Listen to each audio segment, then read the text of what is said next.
In my opinion, this is the most underrated chair from the Steelcase line and potentially from the industry itself when we look at all high-end seating. Now, when it first arrived, I really wasn't that impressed. Look at it, it's fairly basic, but there's a lot of stuff going on inside this chair, and my opinion has changed significantly. So significantly that it's now my daily driver. So in this video, we're gonna cover my honest opinion and what I've learned over the course of the last year. The price for the Amia has recently changed. Unfortunately, it's gone up like most things. As it's configured today with the carpet casters, the base grade upholstery, and the four-way adjustable arm set, it's about $850 on Steelcase. Now, if you went with the Amia Air, which has a little bit different back, it is gonna be about $130 less. One of the reasons why I think that the Amia is the most underrated chair from the Steelcase line is the fact that the build quality on this product is equal to that of the Leap. So we're talking a chair that's $300 more than this, that's using the same quality components, and it's significantly less money. Not only that, but we buy these chairs in bulk for our refurbishing process at BTOD as we do Leap chairs. We're talking chairs that are 10, 12 years old. They look exactly the same. I mean, these chairs are holding up just like Leaps. So that's a pretty significant cost savings for the same build quality. The Amia comes with most of the ergonomic adjustments that you would want in a high-end ergonomic chair, although it doesn't have all of them. One thing that's really unique though about this chair is the fact that it looks fairly simple at first glance. And the design story really talked a lot about how they took an ergonomic chair and turned it inside out, hiding some of the functionality of the chair so it doesn't look too over the top.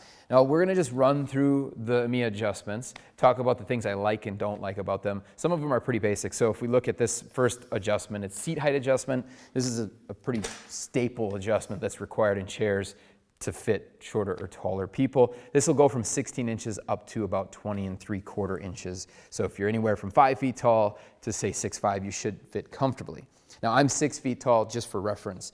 This is the seat slider function. So what this is going to do is accommodate for shorter or longer legs. Again, a really key component, I think, of an ergonomic chair to get that fit properly. The next function that we want to talk about is the tilt itself and the tilt tension. Now, one of the reasons why this is less expensive than that of like the Leap or the Gesture is it has a bit simpler tilt mechanism. So basically what you can do is you can lock it upright. You can see this is in the all the way upright position, or you can release that mechanism and allow the chair to recline back and forth freely.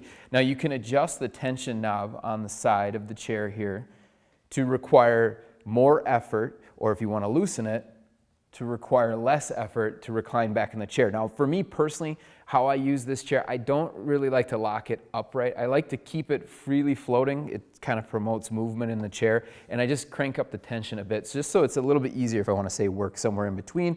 The chair itself with the friction in the mechanism just kind of hold it in place and makes it easier to use. One of the first things we talked about this video was the setup of this exact chair, and I talked about the four-way adjustable arm set. So this is probably one of the strongest things with the Steelcase line is the fact that they have this four-way adjustable arm set that comes on a lot of chairs. So this is really the exact same setup as on the Leap, but you can get it on the Amia. So it has width adjustment, depth adjustment, a pivot adjustment, and then of course a height adjustment. But it's so wide ranging that it really will accommodate a lot of different size users and different types of working, typing, tasking positions pretty well. The last adjustment we're going to talk about on the Amia is just the lumbar support itself. It's a height adjustable lumbar system.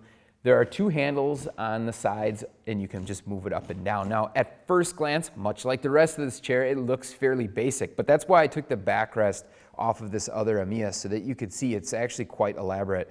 And this is the live lumbar system that they're using. So you can see here are our handles, and this is actually how it's moving up and down. You can see this is the lower lumbar right here, which is moving quite a bit, but the upper back support is actually moving with it as well. And this is all sort of adaptive to your back, but this system, the fact that the entire thing moves up and down is pretty cool and really unique to itself. So the number one reason why the Amia is the most underrated chair, of course, is comfort. It's the most comfortable chair, in my opinion, not only in the Steelcase line, but across the entire high-end chair category. And I've got the pick of the litter. I mean, we have over 100 chairs here for me to personally use, and I decided the Amia was the best fit for me. Now, one of the first things we look at with comfort is the seat, and it's also one of the more subjective things because we all have different opinions on what's comfortable in our seat. Now when we look at the Amia, it does have a thin seat pad. This is by design. This is kind of across most high-end chairs, but I think it offers the right support in the places where I personally need it most, specifically in my tailbone region. I feel like it's a little bit softer there and has more give than the Leap, which is the other chair that I spend the rest of my time in. Now, the other thing that it has that's very similar to the Leap, which is unique to those two chairs, is this flexible front on the actual seat pad itself. And it's really cool because you can see as I'm moving in the chair, it allows there to be some give so you don't have pressure points. It helps a lot with blood flow and just being comfortable, allowing you to kind of move around in the chair. And how it works, I'll show you. This is a seat pad pulled off of another Amia chair. You can see there's fiberglass set inside of here, and this is where you get the flexing as that seat cushion's moving.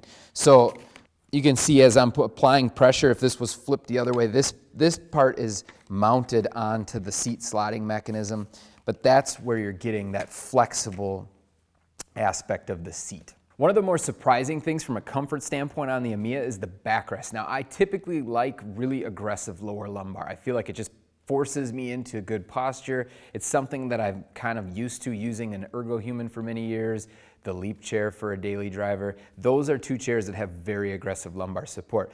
But this does have really good lower support, and if you're sitting back in the chair, you really will notice it. And if you remember when we took the back pad off of the chair, it's pretty intuitive in its design. So it has a separate lumbar in there, and then it also has the upper back support. And one thing that you'll find when you sit in this chair is that some products, the backrests are very stiff. They don't allow you to move around in them. Not only is there the flexibility in the live lumbar, which is kind of adjusting and adapting to your back naturally, you also have this sort of flex that comes from just the backrest itself. So none of the chairs really restricting you. It's kind of allowing more movement. The last thing that we look at for comfort is just the arm pads themselves. Now, I've talked about at length how adjustable these armrests are to fit me properly, but if the arm pads aren't comfortable, then it doesn't matter how well adjusted they are, they won't be very comfortable. The pads on these four-way adjustable arm sets are just that right softness on the top, and they don't have any hard edges either. If you're buying this product from Steelcase.com, you're going to want to take note of their return policy and their warranty. Now, this is going to be dependent on your location, so we'll drop links down in the description so that you can learn more about that depending on where you are in the world. Now, I know I've been sitting here gushing about this product, and you probably think this must be the best chair in the world, and to be honest, for me, it really is. But is it the same for you? That'll depend. Unfortunately, you won't know until you get a chance to sit in it. Hopefully this video helped you decide if you think this might be a good fit, and don't forget to check out the next video.